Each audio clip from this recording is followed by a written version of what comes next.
definiendo la montaña como la sensibilidad retinal y el mar que la rodea como el área de no percepción. Y siendo el pico de esta montaña el punto de fijación, es decir, la fobia, donde se encuentra la mayor sensibilidad retinal, la cual va disminuyendo hacia la periferia. Entonces, esto sería lo que Traquear se refería como la montaña de visión rodeada por un mar de oscuridad, ¿no? Siendo el punto donde hay una mayor, o el pico de la montaña, el punto donde hay una mayor sensibilidad retinal, la cual va bajando, disminuye rápidamente de 0 a 3 grados y conforme se va yendo hacia la periferia, pues va a ir disminuyendo la sensibilidad, ¿no? o la altura de la montaña también. Entonces, ¿cuál es la extensión normal del campo visual? La extensión normal para la parte superior es de 60 grados, al lado nasal de 60 grados, inferior a 75 grados, y obviamente el lado temporal es la parte más extensa que supone 100 grados de amplitud. Ahora, acá es importante de que pues nuestro campo visual es bastante amplio. Sin embargo, para cuestiones de estudio, nosotros no estudiamos todo el campo visual completo, solamente en las evaluaciones o en los métodos diagnósticos del campo visual, nosotros vamos a evaluar solamente los 30 grados centrales, que sería este círculo de aquí. Entonces, ¿por qué es esto? Porque como mencionamos anteriormente, la sensibilidad retinal va disminuyendo hacia la periferia. Y además que para poder encontrar defectos glaucomatosos utilizamos más los 30 grados centrales, porque en ese nivel se concentran el 60% de las células ganglionarias y el 80% y traduce el 80% de la corteza occipital. Entonces, en esta área de acá es donde vamos a encontrar con mayor probabilidad de efectos glaucomatosos, más que estudiar la periferia. Entonces es importante también tener en cuenta cómo es que mira un paciente con glaucoma. Si bien es cierto, nosotros en el campo visual podemos ver zonas con escotomas o incluso en pacientes con glaucomas más avanzados, con la visión tunelizada típica del glaucoma, el paciente en realidad no es que vea así. O sea, se nota que los pacientes en realidad no es que vean escotomas oscuros como uno pensaría que los ven, porque al hacer fusión de los dos campos visuales, pues hace supresión de estas zonas donde en teoría no hay visión, hay visión disminuida, y el paciente pues o mira como zonas borrosas o como zonas faltantes. Entonces en este estudio valoraron cómo es que ven estos pacientes, y los pacientes reportaron que veían, el 54% de pacientes reportaron que veían zonas borrosas más que escotomas o puntos negros oscuros, ¿no? Incluso hay pacientes en los cuales tenían defectos campimétricos moderados, ¿no? O avanzados, ¿no? Entonces, en ese sentido es importante pues detectar los defectos del campo visual, porque pues el paciente puede venir indicándonos que tiene una visión o sin darse cuenta que la visión pues le ha disminuido a causa del glaucoma y puede pasar desapercibido. Entonces, en este sentido es que tenemos la perimetría del campo visual, que es un método de examen subjetivo para determinar la amplitud del campo visual. Se clasifica de acuerdo al tipo de perimetría que se realice. Hay acá dos conceptos, campimetría y perimetría. Generalmente campimetría se refiere a analizar la zona más central, y perimetría pues la zona es una amplitud mayor del campo visual, o sea, todo. Entonces, en ese sentido, la clasificación puede ser de acuerdo a cómo se maneja el estímulo en la evaluación, que puede ser un estímulo móvil, que sería una perimetría cinética, o un estímulo fijo, que sería una perimetría estática. Y puede ser manual, como los primeros perímetros, o computarizada, como es actualmente, ¿no? Y actualmente pues los dos equipos que utilizamos más es el Humphrey, que viene de la casa Zeiss, y el Octopus, que viene de la casa de Heistrach. Entonces, viendo un poco lo que es la perimetría cinética, como indiqué, en este tipo de perimetría nosotros tenemos un objetivo, que es el target, y es movido desde un área donde no hay visión al área donde hay visión. Esto nos va a medir la extensión del campo visual. Pero ¿qué es lo que pasa con este tipo de evaluación? es que la característica de la evaluación va a ser que solamente tengamos una medida bidimensional de la montaña de la visión. O sea, solamente vamos a poder medirla en el eje X y en el eje Y. No nos va a permitir medir la profundidad de la lesión que estamos encontrando. Entonces, todos los puntos donde el estímulo es visto tienen la misma sensibilidad. Cuando estos puntos se unen, forman una isóptera, que sería esto de aquí, ¿no? O sea, todos los puntos que tienen la misma sensibilidad se van uniendo, y la unión de todos estos puntos, una unión lineal, forman lo que se llama un isóptero. Entonces, como indiqué, la perimetría cinética, por su característica, puede definir adecuadamente cuál es el borde del defecto, o sea, hasta dónde va el defecto, pero no nos va a permitir ver su profundidad. Entonces, ¿qué tipo de perimetrías cinéticas tenemos? La perimetría de confrontación, la que hacemos a veces en piso, o es la más fácil, más asequible de hacer, ¿no? Porque pues solo necesitamos el examinador, no necesitamos ningún aditamiento adicional. Si es aquí, quería resaltarles cómo es que se tiene que hacer el examen, ¿no? Nosotros tenemos que ubicarnos a la altura del paciente, a más o menos 50-60 centímetros del paciente. Se hace la evaluación por cada ojo, se le pide al paciente, se le tapa el ojo izquierdo para evaluar el ojo derecho, y el evaluador hace lo mismo, también tiene que taparse. En este caso se está evaluando el ojo derecho, tiene que taparse el ojo izquierdo, ¿no? Si el evaluador tiene el ojo. Justamente por eso es que indican que tiene que taparse uno de los ojos para poder prevenir eso, ¿no? De que el evaluador también tenga un problema, un defecto capimétrico. Entonces, y lo que se hace es, pues se le enseña al paciente el índice desde la parte más periférica hacia la parte más central en los 4 cuadrantes, y de acuerdo a eso se hace el registro del campo visual que estamos encontrando. Luego tenemos el perímetro tangencial, en el cual se usa una pantalla o una pantalla tangente. El perímetro de arco, que es este de aquí, que se utiliza, es similar, ¿no? Sin embargo tiene otra configuración. Y el perímetro de Goldman, que fue introducido por Goldman más o menos en el año 46, y fue uno de los perímetros más utilizados pues, durante bastante tiempo, hasta que llegaron los perímetros automatizados. Luego, con respecto a la perimetría estática, la perimetría estática, a diferencia de la cinética, nos va a permitir medir la sensibilidad retinal en cada punto individual de la retina. Entonces, agregamos una dimensión más, que sería la profundidad del defecto, y eso nos va a permitir ver o evaluar, hacer una evaluación tridimensional de los puntos seleccionados dentro de la montaña de la visión. Entonces, actualmente lo que se utiliza es la perimetría automatizada.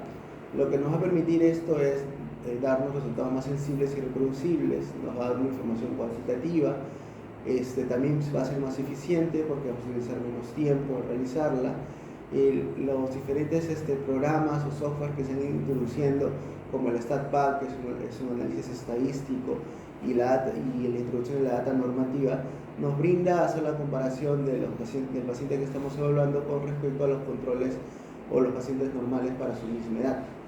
Y pues mediante esto nos permite también hacer una detección temprana del daño glaucomatoso. Entonces, actualmente en la perimetría automatizada tenemos el cuantímetro Humphrey, que es de la casa 6, que fue introducido, presentado por primera vez en 1982, y el perímetro Octopus en la casa High Strike, que incluso, bueno, encontré que lo introducieron un poco antes, ¿no? Desde 1974. ¿Cuál es mejor entonces? En realidad, doctor, se han evaluado ambos perímetros. Si bien es cierto, tienen algunas diferencias con respecto a la intensidad del estímulo o al fondo, o la intensidad del fondo que se utiliza. En verdad, ambos perímetros se ha encontrado que son igual de específicos y sensibles para detectar daños glaucomatosos. Sin embargo, sí refieren de que no son comparables. Es decir, si nosotros utilizamos al inicio de un paciente evaluamos un campo visual con Humphrey, el seguimiento tiene que ser solamente con Humphrey. O sea, no podemos hacerle primero un Humphrey y después tratar de seguirlo con Octopus, ¿no? O sea, si utilizamos Humphrey, seguimos con Humphrey. Si es con Octopus, tiene que ser el seguimiento con Octopus. Entonces, en la perimetría automatizada lo que utilizamos es un estímulo que es de tamaño constante en un fondo iluminado que es presentado a intensidades variables de luz en un punto particular acorde a la estrategia que se está estudiando. Y la intensidad mínima necesaria para la detección de un estímulo es registrada como el umbral de este punto en particular. Entonces, indicamos que es un estímulo de tamaño constante. Con respecto al tamaño del estímulo, se expresa en números romanos y tenemos aquí los introducidos por Goldman, que pues van desde el 0 al 5 y se diferencian de acuerdo al área, ¿no? al área que tienen, ¿no? Generalmente el que se utiliza de manera estándar por convención es el estímulo 3, que supone un área de 4 milímetros cuadrados o 0.43 grados. Y en efectos ya más avanzados se utiliza pues el estímulo 5, que pues supone un área más grande de 64 milímetros cuadrados o 1.72 grados y nos permite identificar defectos ya severos. Acá también es importante evaluar el tamaño del estímulo y también la duración del estímulo. Cada campímetro tiene diferente duración del estímulo. La duración del estímulo del Humphrey es de 0.2 segundos, o sea, 200 milisegundos, y la duración del estímulo del Octopus es de 0.1 segundos, o sea, de 100 milisegundos. ¿Por qué es importante esto? ¿Por qué es importante la duración del estímulo? Porque eso nos va a permitir prevenir los movimientos sacádicos que tiene el paciente, ¿no? Generalmente van de 20 a 200 milisegundos. También el Octopus ya simula campo. Hay una prueba 0.2. Antes, cuando quería comprar uno, ponía 0.2, ahora poner 0.2. Sacádicos. O sea, el ojito no siempre está en la misma posición, tiene un movimiento, no sé decirlo, rotacional, pero que dura milisegundos, van de 20 a 200 milisegundos. Entonces, ¿qué pasa? Si es que estos movimientos nos pueden alterar el punto de fijación que estemos evaluando. Entonces, por eso es que la duración del estímulo va acorde a estos movimientos sacádicos. Tiene que ser más rápido, ¿no? Tiene que ser un poco más rápido para prevenirlo, ¿no? Para evitar de que se mueva, por así decirlo, la fijación del paciente. Sí. Entonces, con respecto al objeto de fijación, puede tener diferentes formas de acuerdo al campímetro que estemos utilizando. Puede ser una luz amarilla central, un diamante pequeño, un diamante grande, una ley inferior. En el Octopus, si no me equivoco, lo que se utiliza es el equipo como un diamante o 4 puntos centrales, y el paciente tiene que ver la ley de los 4 puntos centrales. Esto va a depender del test y la habilidad del paciente para fijar también. Entonces, indicamos que es un estímulo de tamaño constante e intensidad variable. Entonces, para entender lo que es la intensidad del estímulo, hay acá ciertos conceptos que tenemos que tener en cuenta primero. Un apostil, que tiene su abreviatura como ACB, se define como la unidad para medir la luminancia, o sea, cuánta luz tenemos nosotros por metro cuadrado. Este estímulo o esta intensidad de luz puede ser atenuado usando filtros de atenuación. La atenuación de esta luz va a ser expresada en unidades logarítmicas que se van a llamar o se van a traducir como decibeles. ¿Qué es un decibel? Es una décima parte de una unidad logarítmica. Entonces, un apostil y un decibel nos van a traducir intensidad de luz y un decibel nos va a traducir la sensibilidad retinal. O sea, lo que nos va a decir el decibel es con cuánta atenuación de luz, por así decirlo, está viendo el paciente. Entonces, por ejemplo, un decibel es un décimo de una unidad logarítmica de atenuación del máximo estímulo disponible, siendo en el Humphrey 10.000 apostil, en el Octopus es un poco menos, pero en general en el Humphrey es de 10.000 apostil. Entonces, haciendo la corrección, la corrección matemática, 10 decibeles van a suponer una unidad logarítmica de atenuación. 20 decibeles van a suponer 2 unidades logarítmicas de atenuación, y así sucesivamente. Por ejemplo, 40 decibeles van a suponer 4 unidades logarítmicas de atenuación. Es decir, si nosotros tenemos un estímulo de 10 decibeles, significa que este paciente está viendo a una intensidad de 1000 apostil. Si tenemos un estímulo de 20 decibeles, significa que este paciente está viendo a una intensidad de 100 apostil. Y así sucesivamente.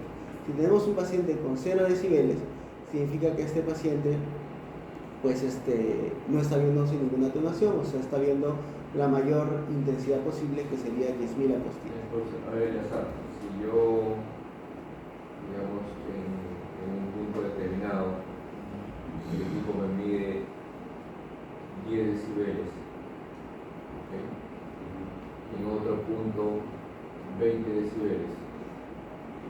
¿Qué punto ve mejor? ¿El de 10 o el de 20? El de 10, ¿no? Okay. ¿Tú qué dices, Valeria?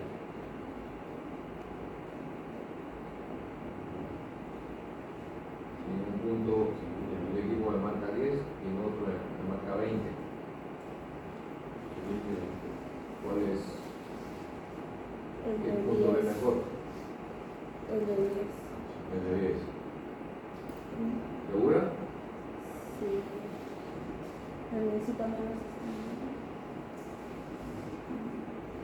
Entonces, Edgar. O sea, miren, ustedes tienen que entender como el decibel es cuánta atenuación el paciente, o yo le estoy dando al paciente. Entonces, si yo tengo 10 decibeles y lo comparo con 40 decibeles, significa que al ponerle 40 decibeles yo le he atenuado 4 unidades logarítmicas. O sea, que le he bajado la intensidad, le he puesto filtros para atenuar la luz que le estoy dando 4 unidades logarítmicas. Porque tú quieres medir cuánta intensidad de luz te percibe el paciente. ¿Okay? Entonces, si yo evalúo primero 10 decibeles, yo solamente le he atenuado 1 unidad logarítmica a este paciente. Entonces, si a este paciente le sigo atenuando, le atenúo 2 unidades logarítmicas, 3 unidades logarítmicas, hasta 4 unidades logarítmicas, significa que este paciente me está viendo incluso cuando le he atenuado más que los 10 decibeles. ¿Entiendes? Entonces, si yo comparo un paciente que tiene 10 decibeles, un punto que tiene 10 decibeles de estímulo, con otro que tiene 40 decibeles de estímulo, donde hay mayor sensibilidad sería en el de 40, porque este paciente con 4 unidades logarítmicas de atenuación me ha podido ver ese estímulo. ¿No? Entonces, por ejemplo, aquí lo vamos a ver mejor. Entonces, cuando yo tengo 0 decibeles, o sea, no le he atenuado nada, voy a tener una intensidad de luz más brillante, por así decirlo, de 10.000 apostiles. Si yo tengo acá un paciente con 40 decibeles, o sea, le he atenuado 4 unidades logarítmicas, voy a tener una intensidad, un apostil de intensidad, o sea, más 10. ¿Okay? Entonces, la anterior. Se supone que lo que hace el campo visual es lo primero que deben saber, ¿no? O sea, ¿qué determina el campo visual? ¿Cuál es el objetivo del campo visual en la sala? Evaluar la sensibilidad de la luz. Exacto. Evaluar la sensibilidad de la luz. Entonces, para eso lo que hace en general es medir el umbral de sensibilidad de cada punto. ¿Ok? ¿Qué entiendes, Valeria? Tú te dirás, ¿sabes? ¿Qué entiendes como el umbral de sensibilidad de un punto? O sea, que tanto que con poco estímulo se percibe la luz. ¿No? Entonces, el mínimo estímulo necesario para justamente que el paciente perciba el estímulo luminoso, ¿no? O el impulso luminoso. Entonces, hágase la idea que el paciente, digamos, comienza con un estímulo, no está ahí el de 10, ¿okay? Dice 1000 apostil. Entonces, pum, prende el foco, ¿okay? El campo visual, ya dice, ¿lo vio? Listo, 10. Vamos a bajar la intensidad del foco a 100. Entonces le baja la intensidad, lo prende, el paciente lo capta. Ok, entonces el decibel sube a 20. Vamos a bajarle a 10, es decir, casi que le quitas la décima parte de ese estímulo, ¿no? Porque estabas en 100, ahora vas a 10. Entonces, prendes el poquito, apenas se ve, pero el paciente lo capta. Entonces, va a 30 decibelios. Le quitas la décima parte de esa intensidad. O sea, un apostil, como dice él. Y el paciente igual lo ve. Entonces, ya su sensibilidad pasa a ser 40 decibelios.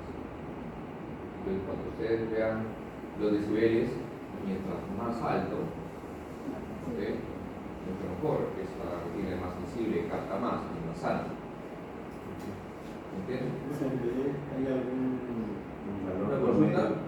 Acá, ¿Hay algún valor promedio de decibeles que podamos considerar normal? Sí, lo vamos a ver ahorita. Ahorita lo vamos a chequear. Entonces, justamente para poder entender todo lo que viene del campo visual, es importante entender bien esto, ¿no? Para poder leer bien los mapas que vienen. Entonces, en resumen, el decibel es directamente proporcional a la sensibilidad retinal.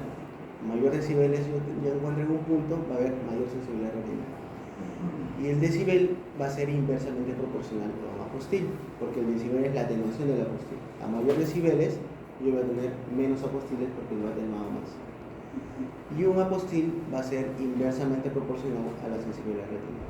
Entonces, si yo tengo un estímulo con bajo decibel, significa que tengo mayor intensidad de estímulo, es decir, tengo menor sensibilidad retinal. A mayor decibel, tengo menor intensidad de estímulo, es decir, tengo mayor sensibilidad retinal. Entonces, ahora pasando al umbral, el perímetro mide la habilidad para detectar la diferencia entre el constante de un objeto y su fondo. Y el umbral de luz se define como la intensidad del estímulo luminoso que, cuando se presenta en un punto determinado n número de veces, es detectado por el punto retinal correspondiente en al menos 50% del tiempo, ¿no? Y un estímulo superumbral es un estímulo que va por arriba del umbral detectado, es más brillante que el estímulo umbral y es visto más del 50% de las veces, y esto generalmente es usado en el screening. Y con respecto a la iluminación del fondo también es importante. Anteriormente no había mucha marginización en los perímetros con respecto al fondo, pero ahora los que más se utilizan, que es el Humphrey y el Octopus, pues ambos tienen similares apostiles de iluminación en el fondo, 31.5 para el Humphrey y 31.4 para el Octopus, y esta iluminación se mantiene constante durante todo el test. Ahora, ya yendo más adelante, con respecto a los patrones, a los programas, ¿qué es lo que hay que tener en cuenta? Un patrón o el programa que vamos a utilizar, el equipo tiene diferentes patrones o programas que nosotros podemos elegir de acuerdo a lo que queramos buscar. Entonces, ¿qué es lo que hay que tener en cuenta? Que esto nos va a permitir ver la extensión del campo visual estudiado, nos va a permitir evaluar un número determinado de puntos estudiados de acuerdo a cada programa, nos va a permitir ver la densidad que va a haber entre cada punto que vamos a evaluar, que es la distancia en grados entre un punto y otro punto que vamos a medir, el grado de área libre que voy a tener alrededor del punto de fijación y la relación de estos puntos en el eje horizontal y en el eje vertical.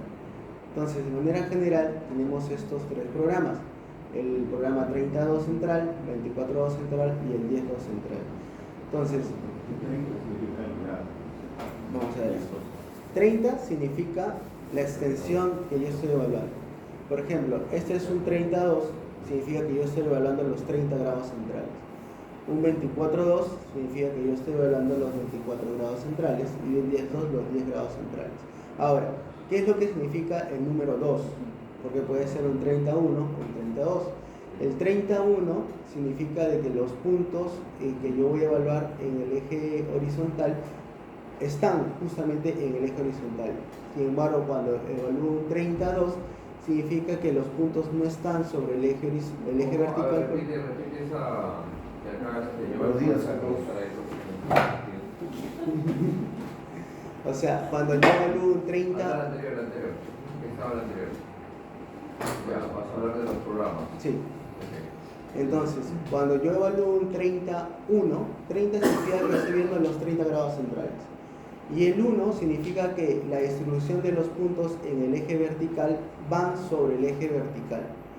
Y un 32 significa que los puntos no van sobre el eje vertical, sino están equidistante de este. Ahora, ¿por qué se tiende a preferir un 32? Esto lo voy a mostrar en un gráfico de aquí. Entonces, en un 32 yo evalúo 30 grados con 76 puntos que voy a evaluar, con una densidad de 6 grados, o sea, entre punto y punto van a haber 6 grados de distancia. Es 32 porque, como indiqué, los puntos están a los lados del eje vertical y el eje horizontal. Una pregunta importante. ¿Esa 6 grados qué significa? Es digamos, la distancia en grados desde el eje central, desde la intersección del eje físico. ¿Cómo se entiende eso? O sea, es un ángulo de 6 grados desde la zona central de la visión. Es un ángulo igual que la negocia visual, ¿no? Es un ángulo que los arcos o los grados están en función de eso. Cuanto más se abre, más grados tiene. Entonces, al tener yo dos puntos al lado del eje vertical y al lado del eje vertical, lo que nos va a permitir es lo siguiente. Si yo evalúo un 31, es decir, si pongo un punto a evaluar sobre el eje vertical, el siguiente punto que yo voy a evaluar va a estar a 6 grados de distancia. En cambio, cuando yo evalúo un 32, es decir, pongo los puntos equidistantes, al tener estos una distancia de 6 grados, van a estar a 3 grados de distancia con respecto al punto de fijación. Y eso me va a permitir tener una mejor evaluación de esta zona del campo visual. De la zona central. De la zona central. Pero el resto sí tiene unos 6 grados. Sí. Entonces, luego yendo al 24.2, pues es lo mismo, solamente que aquí yo voy a evaluar 20 grados temporales, pero voy a dejar 30 grados nasales desde el punto de fijación porque es la zona donde se encuentran generalmente los defectos glaucomatosos más tempranos. Voy a evaluar 54 puntos, la densidad va a ser la misma de 6 grados, igualito el 2 significa que estoy poniendo los puntos de evaluar equidistantes del punto de fijación. El área libre desde el punto de fijación va a ser igual a 3 grados y este es el patrón o el programa que es más utilizado en glaucoma. ¿Por ¿Qué? qué?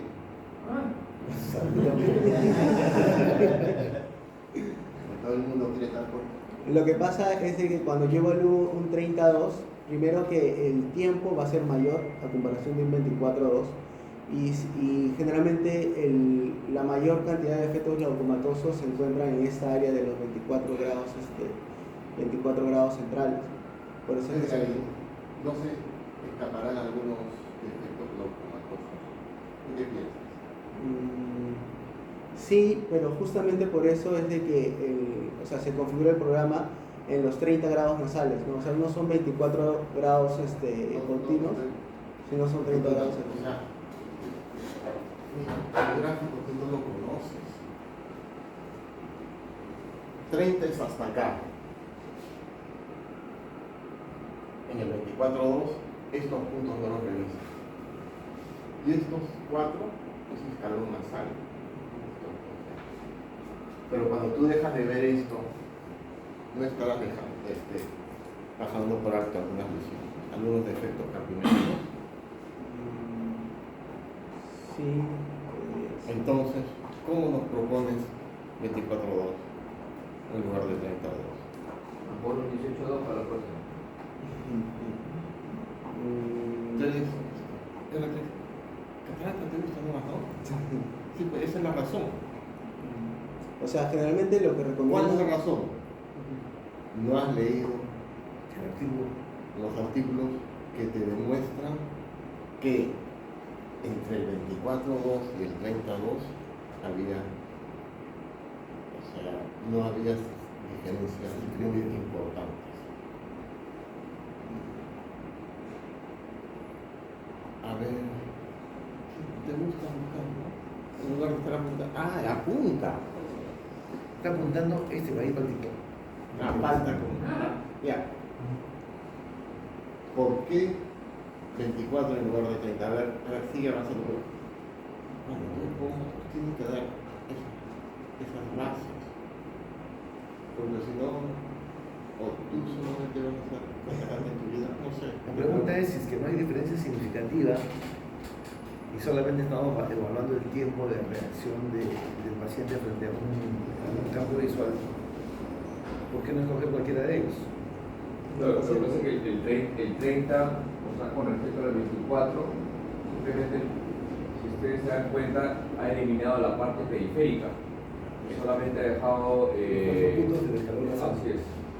¿Por qué? Porque se dice que en el 32 esa parte periférica puede ser, o esos fotomas marginales que pueden salir como que parte de una variabilidad, digamos, ¿no? Entonces eso trata de corregirlo el 24.2.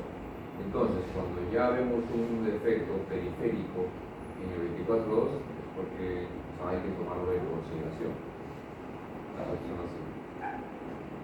La otra variable es el tiempo.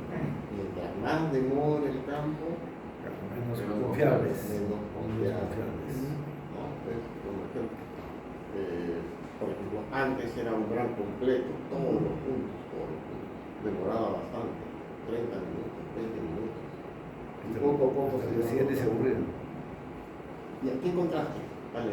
Que utilizar 24.2 da menos variabilidad y en menos tiempo y un similar resultado. Bueno, Ya, pero ¿y en relación a la al detección 30, así de glaucoma. De daño ¿qué neuronal. porcentaje detecta uno? ¿Ve? El gol estándar era 32 hace unos 20 años. ¿De qué año es el artículo? 99. ¿Y tan antiguo? ¿Sirve? Una pregunta, chicos. ¿Por qué no tener un Goldman mejor de esto? El perímetro de gol. No se malogra. Tanta vaina está. Pero No, también puede ser un Optus, pero de cúpula. Grandazo.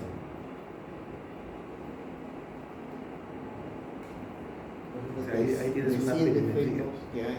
¿Cuántos detecta el 32? ¿Cuántos detecta el 24? Todo el campo es otro. Ahí me pregunta por qué no. ¿Por qué no el servicio Sí, debería tener eso? No debería tener eso. ¿Vale la pena tenerlo? No vale la pena tenerlo. Donde se ha hecho tu rotación, Marquito, ¿tenía perímetro o no? No. No, campímetro. Sí, no. No tenía. Yo siempre mis sueños, bueno, varios sueños. Uno de ellos, un sueño que tengo es que ustedes lean. Está leyendo, El otro, de su motorito. un Goldman. Lo mejor de lo mejor. En el niño había Goldman, en glaucoma. El doctor Goldman, siempre le he reclamado. Lo mandó a baja visión. ¿Por qué? Porque el Goldman se usaba para baja Efecto visión. también, pero neurológico también te ayuda, pero. Pero bueno, el doctor Vargas se deshizo de eso. Toca, ¿no? No, pero está así. Si tienes un campímetro y no necesitas un buen. No, no es así. El niño de 5 años, ¿qué haces? Confrontación. O le dice, ¿qué haces? Bueno, confrontación podría ser. 6 años. ¿A partir de qué edad se puede usar el campímetro? Los memogramas. 30. ¿a partir de qué año? ¿Desde recién nacido? No. 50 Que es un test subjetivo, ¿no? Ya, pero ¿y qué significa eso? Que ¿A va a partir de qué depender edad? de que el paciente pues, pueda colaborar con el examen. Hijito, ¿tú vas a colaborar? Sí, doctor. Okay. Hijito, ¿vas a colaborar? No sé. ¿Cómo sabes a qué niñito lo pones? No, y si lo ponen, ¿no? Porque, la pregunta es, el perímetro, si tú lo haces o lo hace Bill, o lo hace la otra enchante, o lo hago yo, ¿es el mismo, el contraste es el mismo? Sí, Me refiero, tú contrastas los datos que obtienes de mí con tus datos o con los datos de mí. Cada vez que tú haces una perimetría o una campimetría, el campímetro te arroja un resultado, pero comparado con los datos que son de la persona de tu edad y tu sexo, para que puedas tener una idea. Entonces la pregunta es, ¿desde qué edad están esos programas establecidos? Por ejemplo, el OCT, de 18 años para arriba. El campímetro. No tengo que saber. Mira, me tienes que saber, un montón de cosas. A aparte de eso de comparar, pues, cuando tú sientes al paciente, a ver si responde o no. Pero, por ejemplo, en niños pequeños, yo tengo una paciente que le cayó una tabla y hizo una ACV, niñita. Un DEC. Y el neurólogo en Inglaterra, ¿cómo la controla? Con Goldman. Cada vez que va, su Goldman, un neurólogo con Goldman. Teniendo ahí todo.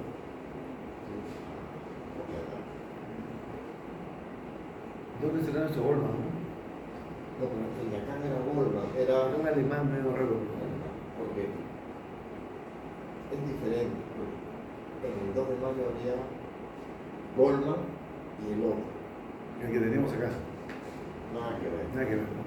Goldman superior. Por eso es que en Goldman lo agarraron, le pusieron computadora, monitor. Y eso lo convirtieron en. A ver si mientras. ¿Ya te casaste? ¿Pero tú eres hacker? Sí, ¿verdad?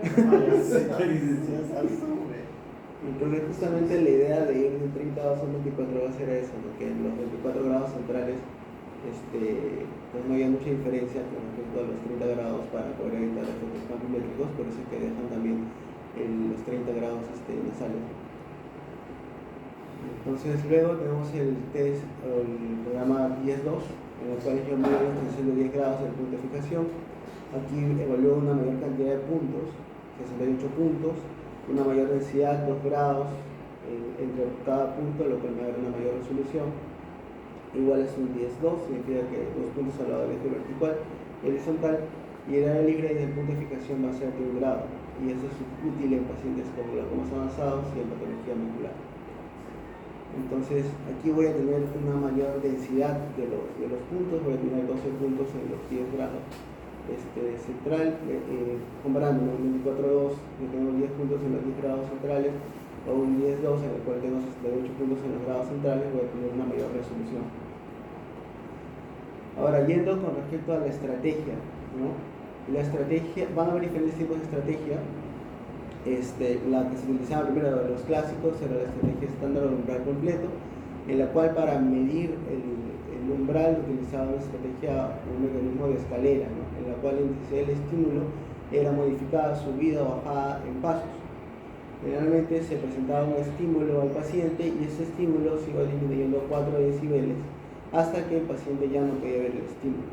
Luego de esto se aumentaba la intensidad en pasos de 2 decibeles hasta el primer punto donde podía ser visto, y este primer punto donde era percibido se convertía en el umbral de este punto. Tenía buena fiabilidad, mayor de precisión, pero menos eficiencia porque pues al hacer todo esto suponía también mayor duración y también el paciente se cansaba más. Y luego viene la estrategia FastPack, que disminuye el tiempo del test umbral completo en alrededor del 40%. Esto utiliza pasos de incrementos en 3 decibeles en vez de 4 decibeles y solamente cruza el umbral una vez. Y esto pues al modificarlo pues afecta la precisión y puede subestimar la seguridad del campo de uso. ¿Y qué es un umbral? Umbral es lo que podemos ver o lo que se usa, ¿no? De un valor mayor, un valor menor. Lo que se usa, lo que podemos ver, lo que podemos detectar, lo que podemos medir. El umbral se define como el estímulo mínimo necesario que puede ser visto un 50% de las veces que se presenta. Esa es la definición de umbral. O sea, tiene todo un cortejo para poder entenderlo. Campo visual tiene sus cositas medio raras, pero te ayuda. Vamos, dale. Entonces, luego de esto viene las estrategias que es el Swedish Interactive Thresholding Algorithm, que es el CITA, que es el que se utiliza actualmente. ¿Cómo se usa? Me equivoqué. Es G en vez de T. Entonces, se desarrolló con el intento de optimizar el tiempo, ¿no? Utilizar un tiempo más corto, con buena precisión y buena reproducibilidad, Entonces lo que hace esto es utilizar un software completo de rápida adaptación al desempeño que el paciente está realizando durante el test. Entonces, y aquí tenemos el CIT estándar, el CITA Fast y el CITA Faster. El CIT estándar realiza un 50% de la reducción del tiempo del umbral completo a 7 minutos por ojo. El CITA Fast reduce un 30% adicional a 4 minutos por ojo y el CITA Faster a 2 minutos por ojo. Entonces se evaluó cuál era la sensibilidad y especificidad del CITA para detectar pues, los defectos glaucomatosos, y se encontró pues, que en general ambos, tanto el CITA estándar como el CITA Fast, tienen una buena sensibilidad y especificidad para poder detectar defectos glaucomatosos. Y lo mismo se dividió también en casos leves, moderados y severos, y se encontró pues, que para casos leves ambos también tenían buena sensibilidad para poder detectar defectos glaucomatosos, ¿no? Y más aún en casos moderados y en casos severos. ¿Qué es sensibilidad y qué es especificidad? Sensibilidad es la capacidad de detectar algo enfermo, el que está enfermo, y la especificidad es detectar lo que está sano. Buena. Cuando habla de las citas, estás hablando solamente de Humphrey, ¿verdad? Lo que pasa es que se introdujo con Humphrey, pero yo leí que en el Octopus también se utiliza este algoritmo. ¿No? Entonces, disculpa, no tengo el dato exacto, pero por ahí. Pero se introduce con el Humphrey. El Octopus también tiene sus estrategias que son bien cómodas. Tiene la curva de todo. Entonces, ¿qué es utilizar? ¿Vas a hablar de quién hacerle a quién enviarías el CITA Fast? Sí, ahí más Retrocede un par de diapositivas atrás, y ahí. ¿Qué recomienda Humphrey? Ahí en su página web, ¿qué recomienda? ¿Cuál de ellos? Lo que pasa es que hay una diferencia en el CITA estándar y el CITA Fast. Me hago una preguntita. Cuando te dicen saca el cristalino, ¿qué tú haces? ¿Sacas el cristalino o sacas otra cosa? ¿Ah? Sale cristalino. Sí. Ya, ¿cuál escoges? No, perdón, disculpa la pregunta. ¿Cuál recomienda Humphrey en su página web? El estándar. El estándar. ¿Y cuándo has leído eso? Ahí en su página. O el umbral. No, recomienda CITA Faster. CITA Faster. Y eso solo está en el perfil, en el único. Pero ellos recomiendan CITA Faster. Por las mismas razones que pasaron de 32 a 24.2, que es más rápido, detecta lo mismo y con menos errores, igual, y presentan estudios. Yo personalmente sí no me gustan los CITA Fast. Yo lo veo y en mi caso les hago. Realmente a mí me interesa mucho la información que da el CITA estándar. Podrás decir de que pues no, será lo mismo, pero la verdad como que no me confío mucho del CITA Fast. Yo personalmente cuando pido un paciente, ya sea para seguimiento o para el diagnóstico, le pido CITA estándar. Y si no es un paciente que pueda ser capaz de hacer un buen campo visual, no. Casi que ya, por lo menos para sospechas de glaucoma, no me confío tanto en el campo visual en sí, no en otros parámetros, principalmente en la tomografía, si estamos hablando de un diagnóstico inicial, incipiente. El problema es cuando tienes un glaucoma avanzado, en un paciente que no se concentra, un paciente añoso, y que igual le haces un CITA Fast donde todo va a ser oscuro, entonces tampoco es como que una herramienta que te sirva realmente para hacer el seguimiento.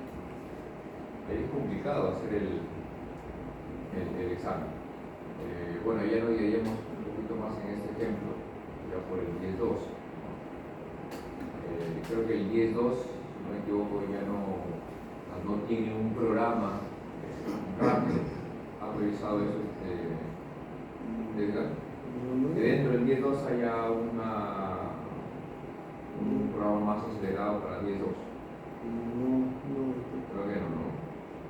Ahora, porque para mí es algo relativo, porque yo veo pacientes con, una cosa es el diagnóstico, otra es el seguimiento, ¿cierto? Pero ya vimos que el diagnóstico se basa básicamente más en la parte de los CT, o sea, los CT te va a ayudar mucho más. Pero el seguimiento, hay pacientes que hacen muy bien el campo visual, pero sé que otros que no colaboran y no lo hacen porque tienen problemas para poder estacionarse frente al campímetro. Mientras más tiempo los tengas, ese campo visual y tú ves el seguimiento que haces, no es confiable, ¿no?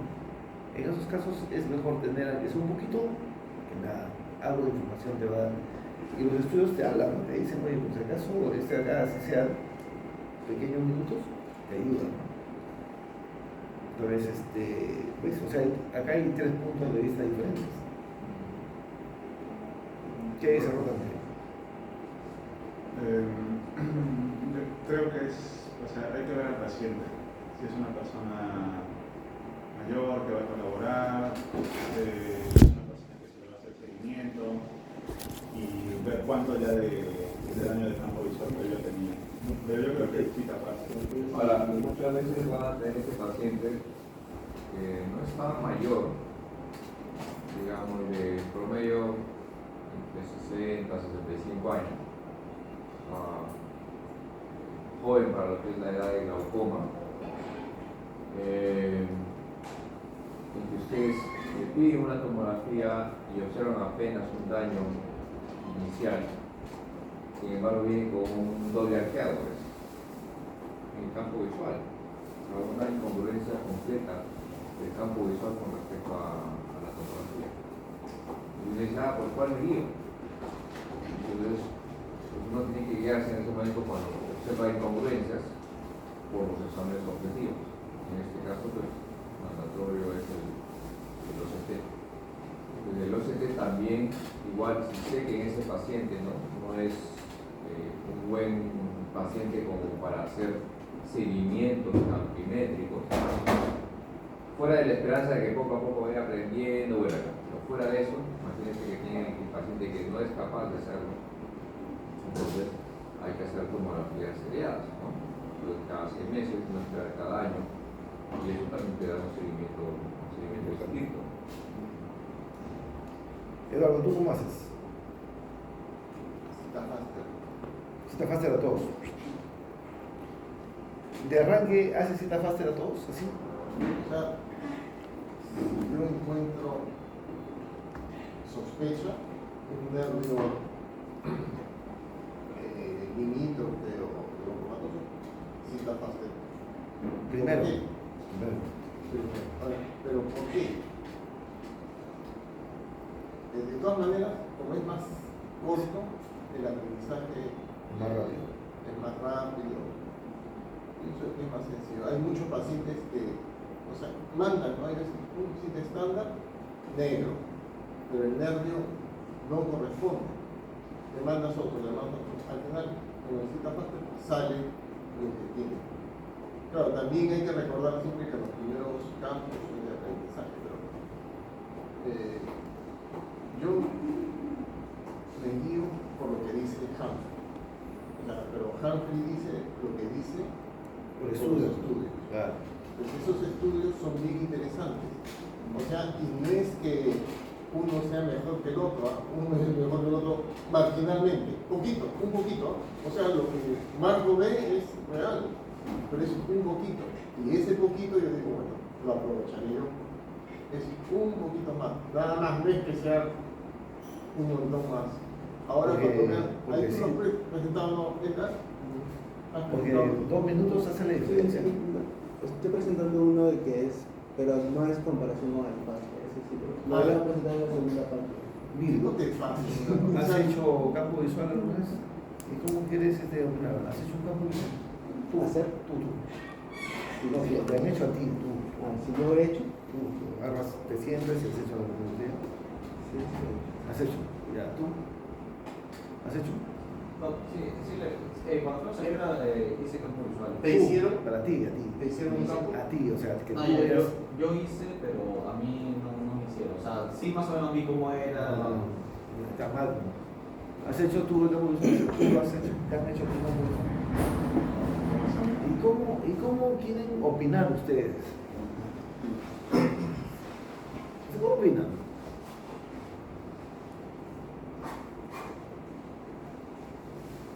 Ya, tarea esta semana. Consíganse un Humphrey donde haya, hagan su campo visual. Todos. Nada que no. O sea, ¿cómo quieres tú dices, doctor Teruya, está loco ustedes? No, eso no es así. Si no lo han hecho. No, cuando el paciente está sentado, por ejemplo, en el campímetro, claro, hay que ponerle los lentes, ¿no? De corrección, ¿no? Pero también se corrige la visión de cerca, ¿verdad? El octopus no necesita. El octopus no, pero el Humphrey sí. Y el Humphrey nuevo te da una corrección Se supone interesante. que uno ingresa la refracción y ya te dice qué ponerle, ¿no? Lo que pasa es que creo que el Octopus tiene ya incorporado el lente de adición. No, su En pantalla. pantalla, o sea, está con la la pasada. adición. El Humphrey tiene unos lentes ahí, líquidos, que corrigen esferas. Entonces tú le pones. O sea, este de acá no sé por qué no le escogimos, pero no me gustó. Bueno, la cosa es que el Humphrey tiene esa opción, pero no corrige todo. O sea, cada equipo tiene una forma. Acuérdate que la cúpula está a 33 más o menos, para que tú puedas ver de cerca. Si el paciente previo tienes que corregirle de cerca. En cambio el octopus no tiene ese problema. Sí, por eso que también recomendaban ponerle gotas al paciente, o sea, lubricantes, antes de su examen. A todos. Yo que recetó botas. Entonces una pregunta, ¿y el Octopus 900 tú ya puedes corregirle la esfera y el cilindro aparte? Porque en el 600 solamente lo corriges con el equivalente superior. Se Yo ve creo que sí se perfecto. puede, ¿no? Se ve No sé perfecto. exactamente, pero creo que sí se puede. No, o sea, bueno, yo me he hecho Humphrey antiguo, media hora. Humphrey, El lugar completo. Octopus, el último Octopus. Y yo entró mi lente para que no mire. Estoy viendo perfecto. y veía bien. Excelente, sin nada. Le come la ignorancia, pero le doy mi lente para que me mire. Ahora, el estímulo del Humphrey es diferente del estímulo del octopus. Sí. No es el mismo estímulo. El Humphrey tiene 10.000 apostil de intensidad, o sea, mayor intensidad, y el Octopus, si mal no recuerdo, tiene 4.800, 4.900 por ahí, creo. Pero no tiene diferencia son igualmente de efectivos para evitar daño glaucomatoso, ¿no? Lo que dicen los No, me refiero a que, por ejemplo, en el octopus tú ves un estímulo que no aparece en el campo. El campo no es una lucecita, el otro no es un destello que se desaparece. La topografía también de los exámenes de acuerdo a la estrategia que es variable, ¿no? Lo que se usa en Octopus es el programa que se llama G, programa de glaucoma dinámico, es lo más No como como el sitio estándar 24-2, Y el top que sería El como top. el FAST. Sí, el top. El top sería como el FAST. y te examina 30 grados. ¿Quién es el autor de este trabajo? Anderson. Budens. Douglas Anderson. ¿Ah? Sí, Anderson. Este es del Bajo Palmas. ¿Y quién es Anderson? Patín, cualquiera. ¿Ah? Ese es del Acá está el libro. Él es el autor de los libros de campimetría que recomienda el Humphrey. Desde la primera versión que se llama el Primer hasta el Anderson.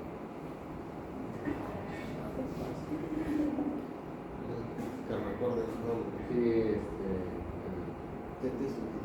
Entonces, bueno, aquí es solamente para tener en cuenta de que de hecho el 32, evaluando mayor cantidad de puntos, se puede utilizar pues, en pacientes con sospecha de glaucoma. Realmente el 24 bueno, es lo que recomendaba, se puede utilizar en pacientes con glaucoma establecido, y cuando tengo un paciente que ya tiene un glaucoma más avanzado, pues ya voy a un 10-2, ¿no? Porque pues ya voy a ver con mayor sensibilidad o mayor rendimiento, mayor resolución la parte central. Y bueno, se puede utilizar el umbral completo, sí que es estándar, pero el umbral completo pues actualmente ya no se utiliza, solo existe el estándar. Split de mácula. Cuando es split es como está partido, por así decirlo. En el boca, split de mácula. Entonces, con respecto a la lectura del campo visual, este es un campo visual como se relata en el Humphrey, en el cual voy a tener los parámetros generales, donde están pues, la información del paciente, información del test, luego voy a ver los índices de fiabilidad para ver si este campo es fiable o no, los diagramas, que tengo diferentes tipos de diagramas numéricos con su escala de grises, de desviación del modelo y su gráfica de probabilidades, y los índices globales y con la prueba de microscopio de glaucoma o el BFI que se ahí dice fobia apagado, ¿vas a hablar de cada uno? Sí, doctor. Sí, hablo de todo. Y bueno, como estaba diciendo, la prueba de microscopio de glaucoma y el BFI, que es el índice de campo visual, ahora se introduce en los últimos capítulos. ¿Qué es eso? Ahí lo voy a... Entonces, puse esto para ver una comparación de los reportes del Humphrey y del Octopus. Son casi similares en distribución. ¿Es el mismo paciente? No, son pacientes diferentes, ¿no? Sí, son diferentes, ¿no? Y en el Octopus es lo mismo, ¿no? O sea, también tengo un área donde voy a ver los datos de la afiliación, los datos del test, con la gráfica de... Todo es igualito, pero al revés. Sí, o sea, todo está como volteado. Y lo que adiciona aquí el Octopus es la curva de Baby, que vamos a ver más adelante, y uno también puede adicionarle otras gráficas como es el análisis cluster o el análisis polar, ¿no? Que vamos a ver en un segundo. Entonces, la primera zona que tenemos que evaluar es la zona donde están los datos del paciente, donde va la información del paciente y del test. Aquí es importante, me parece algo sencillo, pero es muy importante verificar que el test corresponde al nombre del paciente, ¿no? Porque pues podemos tener eso, podemos llevar a una equivocación. La fecha de nacimiento también es importante, porque recordemos que el equipo hace un análisis estadístico a comparación de los sujetos con la misma edad. Entonces, si no registramos adecuadamente la fecha de nacimiento, ¿La de sexo? pues... ¿La de sexo? Varía la sensibilidad del color sexual. ¿Varía o no? ¿Qué dices? No creo. Sí, la mayoría de ¿Las mujeres ven más o las mujeres ven menos? Más bandidas.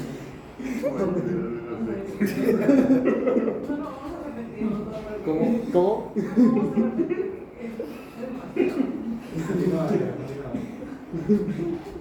Bueno, el ojo a examinar también es importante, la fecha, hora y bueno, la edad como.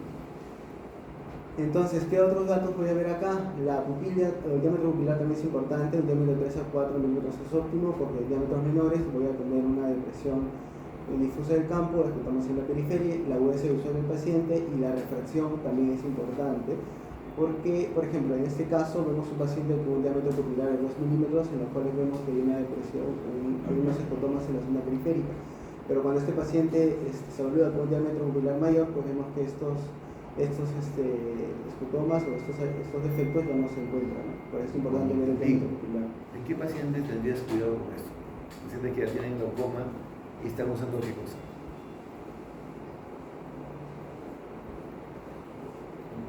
Es L. Ayúdame. Promueve la planta. B. L. B. L. B. Fiel. No la entendí muy bien la pregunta. Ah. Es que, o sea, ¿qué paciente? Tienes un paciente de los dos cuadros. Mira, Tiene trae glaucoma, otra. está haciendo seguimiento y le da una gota específica. ¿Qué gota específica deberían decir? Ajá, esta gota nos puede traer problemas al campo visual. ¿Qué Clorcarpina. Ya no usa clorcarpina, no puedo hace tiempo, no le usa. La rimonida. O sea, tengan en cuenta ese detalle. O sea, cuando ustedes tienen un paciente que está con tratamiento, Hay drogas que bajan el diámetro pupila. La brimonidina es una de ellas, ¿cierto? Y obviamente la pilocarpina. Bonito, bonito. Pregúntenle a nuestros cuadros qué hace con un paciente con pilocarpina. ¿Le pide campo de suelo? Pregúntenle. Yo tengo su experiencia. Pregúntenle, mamá de frente. ¿Qué es lo que hace un paciente que usa pilocarpina? ¿Le hace campo visual? Normalmente si estás usando pilocarpina, yo no uso, pero mira que en la escuela donde yo estuve, por ahí usaba, en algunos casos. Lo suspendes días antes, aunque igual siempre hay como una memoria, ¿okay? de la pupila, que ahí bien ejercicio. Pero realmente trato de suspenderla, ¿Cuántos días son? por lo menos 3 días. Eso era lo que se hacía, ¿no? Porque si se tenían en consideración eso. Hay pacientes que responden tan bien, sobre todo pacientes más jóvenes, que cierra muy puntiforme, 1 milímetro. Entonces, no, pues un campo visual ahí no es confiable. El equipo te dice también cuánto diámetro pupilar ahora, ¿no? Sí, hay un dato ahí. Antes había que medir. Ya vi. Tiene una cámara. No tengo ninguna. No les digo, oye, suspenda esto, ¿no? Como ellos no. La brimonina es más que contraer la pupila, evita que se dilate la pupila. ¿Okay? O sea, no tiene un poder de contracción tan marcado como la pilocarpina. Entonces, yo voy a discrepar. no solamente ahí en el tema del glaucoma, sino también lo utilizamos, como siempre les digo, en pacientes con cirugía refractiva, que comienzan a quejarse de fotopsias. El tratamiento ahí es con la brimonidina, justamente por lo que les digo, ¿no? Porque hace que no se dilate mucho la pupila en condiciones mestrópicas esfotópicas, que es donde aparecen más esos fenómenos. Pero de ahí a que tenga un poder así, bueno, no sé, el doctor Torres dice No, o sea, te iba a decir lo mismo, ¿no? O sea, es cierto, no hay que suspenderla. O sea, la brimonidina no te da eso. Lo que sí tenemos que tener en cuenta es no confundirnos, porque los ancianos, muchos pacientes son glaucomatosos ancianos, ya tienen de por sí una miosis pupilar. Entonces siempre de todas maneras hay que estar atentos a ese dato de la pupila, para no tener un dato que digas, oye, ¿sabes qué? Mira, tengo un escotoma central, ¿no? O sea, una dilución concéntrica del campo visual y es una pupila muy pequeña. O también con tosis que se ha llegado a un efecto blanqueado y era porque tenía tosis corporal. Tienen que o pacientes que tienen miastenia gravis, pacientes que tienen todas esas cosas, tienen que es parte de los artefactos. Pero puede ser brimonidina, no hay que suspenderla y sinceramente, como le dice el otro cuadro, no es que cierre la pupila, sino que cierra la pupila, pero no tanto como la pupila. Entonces también es importante ver el efecto de la refracción, ¿no? Por ejemplo, primero es un paciente que no se usa la corrección de refracción y en el segundo con refracción pues campo visual difiere, ¿no? Y es importante también ver la edad, ¿no? Por ejemplo, en este paciente se registró, o sea, realmente ¿Por qué es importante la reflexión? Por ejemplo, ¿qué pensarías de ese paciente niño? Que está ciego, ¿Por qué? que no ve nada. ¿Por qué? Porque. No. O sea, Eso- imagínate, Edgar, ¿qué es lo que hace? Solo catarata. Este patrón es Catarata. A ver, ¿qué mide el campo visual? El campo es la sensibilidad de la retina. Sensibilidad retinal, ¿cierto? Ya. ¿Tu sensibilidad retinal va a ser la misma si es que las condiciones de iluminación cambian? Sí. No, cambia. O sea, cambia según las condiciones de iluminación. Okay. Cuando tengas cualquier defecto refractivo, cuando tengas un problema que no corresponde al glaucoma, te vas a dar cuenta que la sensibilidad retinal puede bajar. Y mira, te ha bajado de forma difusa. Todo difuso, todo te ha bajado. O sea, tu isla de visión que estaba acá es una islita de este tamaño. Eso es lo que te está diciendo ese examen. Y cuando lo limpias después te sale todo blanco, todo bien. ¿Y por qué compara para ese paciente que tiene un problema refractivo, cómo sería si es que no tuviera ese problema refractivo. Entonces, eso puede ser una catarata, puede ser una alta miopía o miopía simplemente. No ve bien, la sensibilidad luminal baja, o sea, sensibilidad contraste baja, entonces te da eso. Opacidad corneal. Todo eso opacidades, pues, ¿no? O sea, disculpa. Vitro también, vitro, opacidades vitras también se tiene. Pero no se olviden de ese detalle, porque a veces tú, ya, chequeo todo, no puede ver, la primera impresión es, no veo todo. Excelente, no ve, dale.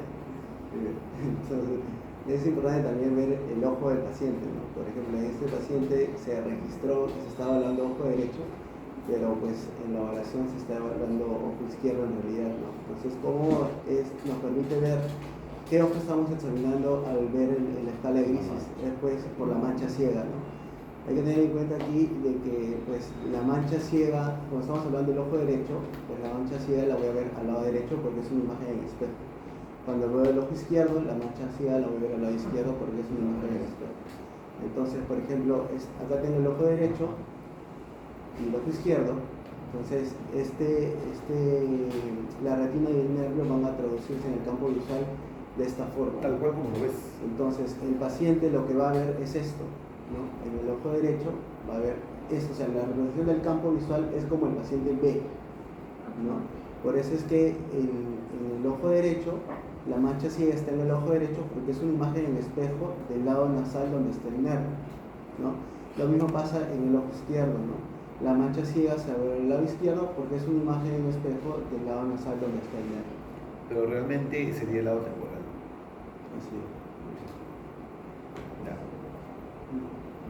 Luego, los otros parámetros que vamos a ver son el tipo de patrón o programa, la estrategia, el tipo de estímulo, el tamaño del estímulo, el color del estímulo, el fondo de iluminación y la estrategia que se está utilizando, ¿no? El tamaño del estímulo, como indicamos, puede ser del 1 al 5, generalmente el estándar, el que se dice es el estímulo 3, para efectos más avanzados el estímulo 5. El color del estímulo también es importante, es un estímulo blanco de tamaño constante. La iluminación es constante durante todo el test, 31.5 posibles en el Humphrey. La estrategia, como indicamos, y el patrón que estamos utilizando en este paciente. Programa es en realidad. El patrón o programa. No tanto lo llamamos patrón. En la zona 2 es la zona donde voy a ver los índices de fiabilidad o confiabilidad, ¿no? Y voy a ver también aquí el umbral foveal, el target de fijación, las pérdidas de fijación, los falsos positivos o los falsos negativos. Entonces, el umbral foveal es medida puede ser medida al inicio del test y esta tiene que corresponder con la agudeza visual del paciente y es un indicativo de la fiabilidad del test también. Un paciente normal tiene una sensibilidad de mayor o igual a 30 decibeles con una agudeza visual de 20-40 y esto sirve como una validación interna de la agudeza visual. Es decir, si yo tengo un paciente con una buena agudeza visual pero con un umbral foveal bajo, significa que tengo o daño temprano o este paciente está fijando mal. Si tengo una mala agudeza visual pero con un buen umbral foveal, significa que este paciente requiere una corrección refractiva. A ver, ¿dónde lo ves? Pues acá.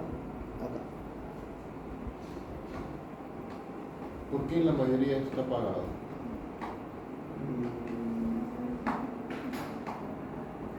Por el... Son tacaños, Puede afectar al paciente. tiempo, Por el tiempo. por el tiempo, consume tiempo, pero ese tiempo el tiempo es un recurso muy limitado. Al paciente tú lo agotas con el lado, ¿sí? Le van quitando tiempo. Y eso es al comienzo. Así no colabora, no fija, hay que apagar, porque no se avanza. Pero la mayoría, si ven todos, sale apagado. Al comienzo, yo decía, vuelvan a hacer, un montón de veces. Entonces, luego el otro parámetro es la pérdida de fijación. Durante el test, un 5% del estímulo se va a destinar a estimular o por así decirlo, a presentarse en la ubicación de la mancha ciega. Entonces, la respuesta del paciente a este estímulo nos va a indicar que este paciente está perdiendo fijación. y una pérdida mayor más del 20% se considera pues no fiable. Luego el otro parámetro, si bien es cierto, no está arriba, pero también nos indica... Una preguntita, tú dices no confiable, ¿qué significa no confiable? O sea, significa que ese paciente no está fijando bien. No, tú ahí pones no confiable. Imagínate, ese paciente, yo le tomo 100 campos, todos son iguales, a pesar de eso. ¿Es no confiable? No necesariamente. ¿Dónde está? Chao. Segundo nombre. Tú eres como la mujer que se deja convencer fácilmente. Ah, Bueno, esos índices de fiabilidad lo que sirven es, o sea, ahí en el campímetro están los datos de los pacientes. Entonces, ahí están los datos de pacientes que tienen sus índices buenos. ¿Qué significa un índice fallado? Que el análisis estadístico que viene después no lo puedes asumir. Básicamente eso, pero que sea el campo del paciente no se sabe, eso tiene que ver, pero ese es el sentido. Claro, uno lo toma como confiable, no, a lo que se refieren esos índices es el análisis estadístico. ¿Y cuál es el análisis estadístico que se hace en un campo? ¿Cuál es? ¿A qué estrategia se refiere? Por eso no valoran eso, porque es el MD, todos los índices al costadito tienen significancia estadística. en uno de esos grafiquitos que tú has puesto P, esos P tampoco lo podrías extrapolar a ese paciente. Ese es el significado. Claro, Ya me dejaste con la duda, Eduardo. ¿Qué análisis estadístico hace?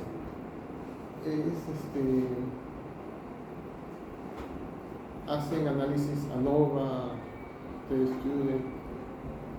¿Hacen también correlación o no? Bien. No. ¿Tu tarea No. de qué? Regresión, correlación hace un Ah. mes. ¿Hacen el regresión, correlación acá o no? Sí. Sí, ya sabes hacer, entonces ahora vas a salir. Todo eso hace todos los campímetros, Hanfield, Octopus. En conclusión, entonces, esto es un índice, entre comillas, para tomar en cuenta. Para el análisis estadístico, pero no para el campo. Como dice el doctor, si lo repite siempre, es igualito, es un campo visual del paciente. Ese es el campo. O sea que si yo veo una pérdida de más del 20%, no quiere decir que ese campo del paciente está mal. O sea, No, lo que significa es que el análisis estadístico que viene a continuación no es extrapolable. Claro, pero cuando tú tienes un campo, tú quieres sacarle el jugo, ¿no? Pero ese análisis lo tomas con Tal vez puede ser como no confiable para el análisis estadístico. Exactamente. Pero tú puedes no confiar. estimar el campo visual del paciente. Muchas veces vamos a ver pacientes que tienen los índices de confiabilidad alterados o por fuera del valor deseado, pero es incluso hasta en el mapa de grises, ves los patrones típicos de un glaucoma. Puedes tener un altitudinal bien definido. Y bueno, o sea, eso hay que, y claro, también eso va correlacionado con la clínica, ¿no? Y no simplemente no es confiable y simplemente ya no me interesa este examen y hay que volver a repetirlo. No, o sea, todo eso, aunque no fuera dentro de la confiabilidad esperada, todo eso se va acumulando en la historia y se va observando, pero no se desestima en los campos visuales. ¿Y glaucoma con qué índice de fiabilidad alterado se asocia? Con los falsos positivos. A ver, sí. Entonces, y aparte de esto, la pérdida de fijación, si bien es cierto, este parámetro no está arriba, también es importante tenerlo en cuenta que es el registro del eye tracking, ¿no? Que lo que nos va a medir es pues, los movimientos que hace el ojo del paciente. Pues acá vemos una línea y vemos líneas para arriba y líneas para abajo. Las líneas para arriba significan que el paciente ha movido el ojo hacia arriba y las líneas hacia abajo significan que el paciente ha parpadeado, ¿no? Entonces lo ideal sería pues que sea homogéneo, ¿no? Que no haya tanta variabilidad en esta línea, ¿no? Pero yo creo que es hacia arriba y hacia abajo. O sea, lo que es.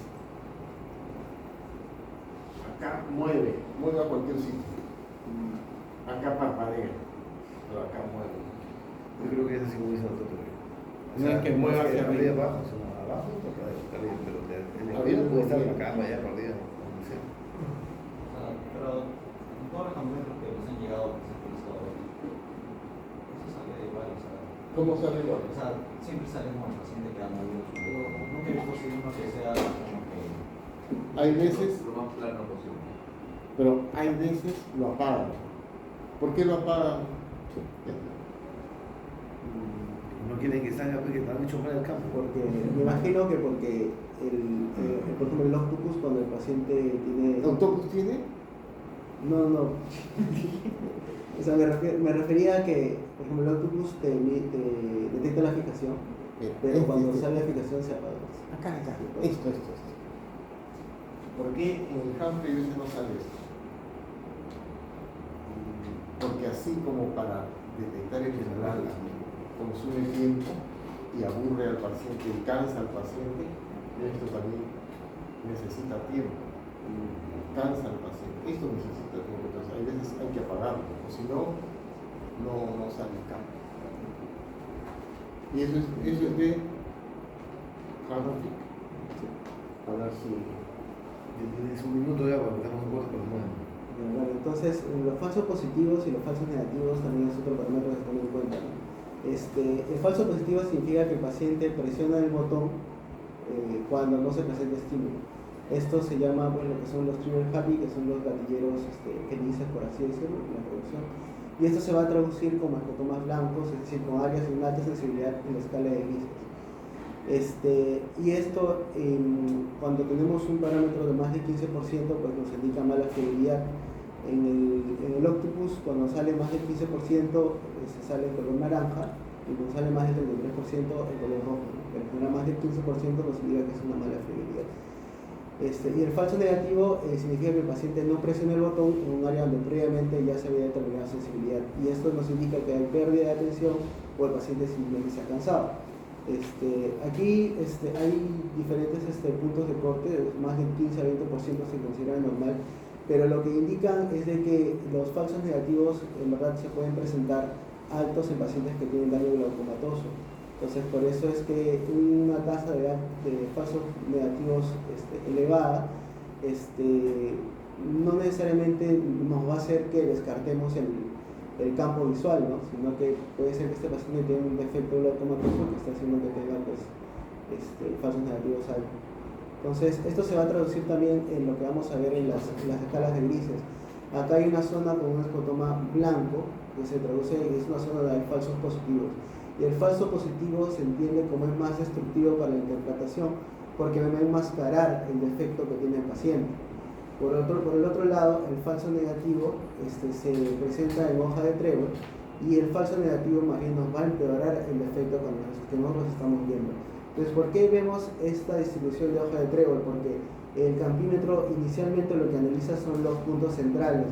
Entonces, los puntos centrales al iniciar, el paciente todavía está atento y conforme se va yendo a la periferia, el paciente va perdiendo atención y se va pues perdiendo. Centrales de cada cuadrante. Centrales al punto de fijación. O sea, la hoja de trébol, acá en medio, empieza, el punto donde empieza es acá y acá. Esos 4 puntos, ¿cómo se empieza? Normalmente salen bien ahí, por eso se ven. Bueno, esa no es la mejor hoja de trébol, ¿no? Que hay. El trébol de 4. Y si te das cuenta, mira a la izquierda el mapa, digamos, de valores absolutos. Lupa. ¿Por qué te sale un numerito y abajo un paréntesis? ¿Dónde? ¿Cómo? Acá. Todos te dicen. Acá. Todos tienen 2. El mapa de umbral total, no el mapa de grises. ¿Por ¿Qué decía del paréntesis, no? ¿Maestro? Sí, porque la pregunta es ¿por qué sale un numerito y debajo un paréntesis?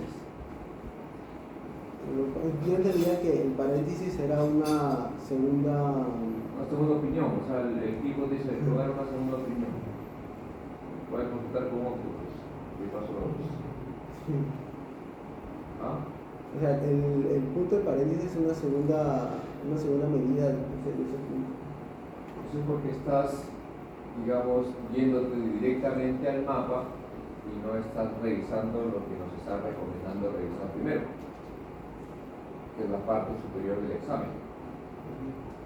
¿Qué estrategia está usando ahí el equipo? Un umbral completo. Y no has hablado del umbral completo, no has hablado de cómo se determina el umbral completo. Sí, lo he puesto, pero, o sea, se ¿Has arriba hablado? en pasos de escalera. Baja primero en pasos de 4 decibeles hasta que me siento ya no ve el estímulo, y luego sube en pasos de 2 decibeles hasta que me siento bien el estímulo. Hace todo ese. No, sí, lo digo. ¿Y cuánto demora un umbral completo? También. No, sí, demora. 14 minutos. Entonces, y el umbral completo te da esos datos, te da ese, digamos, el número y abajo el paréntesis. ¿Qué significa eso, paréntesis? ¿Cómo es para parte 2 o cómo es la cosa? Hay parte 3. Parte 2, ya mismo. ¿Cuántos te faltan? Son 137 días por día. ¿Para cuántos? Allá. Vamos 60. Ah, el 60 has hecho. vocal. Sí. Pero, ¿cómo esto?